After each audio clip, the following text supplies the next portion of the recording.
Welcome to my humble basement where my humble Magic Chef furnace is running. It's a forced air oil fired furnace. It's about 30 years old, and I think the model is an L52-84-17. Unfortunately, this is no longer really supported.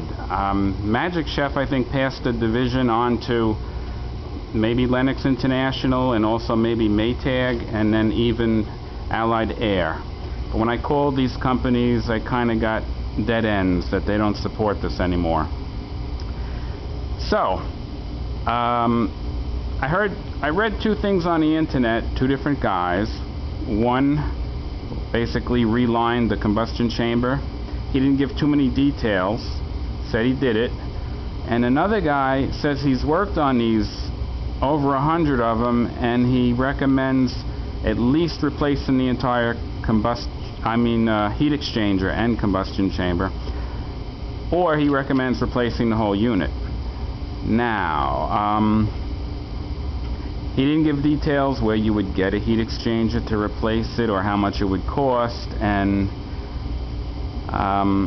so they're kind of dead ends there. But the other option is about, one thing important, talking about the heat exchanger and all that, that appears to be one of the weak points on this furnace. I mean, many of these components you can replace even though it's old. The burner itself, it's a common part. This is an old one. This is a Beckett Model AR.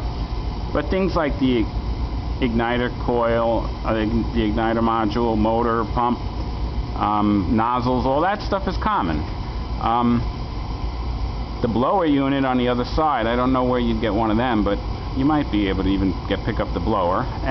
But the ultimate thing they talk about is in the combustion chamber, the liner kind of rot out, or they'll get a little hole in them, and then it'll start burning into the metal.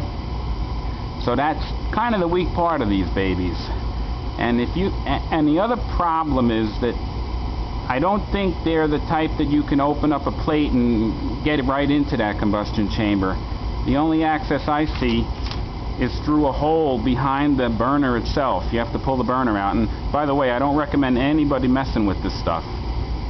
Professionals, and it's something you really got to be careful with, because if you just happen to forget something like turning the power off, you can end up in a major problem. So I'm not recommending anybody do this, get involved here. I'm just talking about my burner. So anyway, the weak point could be the combustion chamber for this model, but otherwise I like it. I'm happy with it, even though it's not well respected from what I kind of gather.